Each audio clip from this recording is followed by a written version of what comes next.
తీర్చినట్టు అన్ని ఆలోచించి చేస్తాను, మ్యాక్సిమం చేయడానికి ప్రయత్నం చేస్తాను. ఇలాంటి బిజినెస్ అనేటప్పటికి సార్ చెప్పిన బిజినెస్లో మనీ సర్వీస్ బిజినెస్ అని కోటి రూపాయలు ఇచ్చిన మేము రాము. కోటి రూపాయలు వస్తుందన్నా ఎందుకు రాము?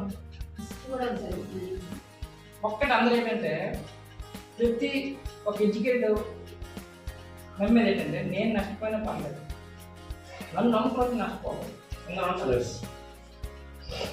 నేను నష్టపోయినా పర్వాలేదు, నన్ను నమ్ముకుని నష్టపోకూడదని ఆలోచన ఉంటుంది. కాబట్టి ఇందులోకి వెళ్ళాలి మ్యాక్సిమం. నన్ను కాకుండా నన్ను నమ్ముకుని నష్టపోయిన పర్లేదు అంటే ఇందులోకి వెళ్తాను. మోసం చేసి అనుకుంటాను. ఇంకా నాకు వస్తుంది డబ్బులు. మీతో 10 మంది కట్టించిన తర్వాత నా డబ్బులు వస్తాయి, మీకు రావు. అప్పుడేమవుతుంది? నేను మోసగాడిని అయ్యాను, మీరు మోసపోయారు. ఆ బిజినెస్ వెళ్ళం మేము తగ్గించాం. మరి దీంట్లో ఉన్న స్వీట్నెస్ ఏంటి? Product based company.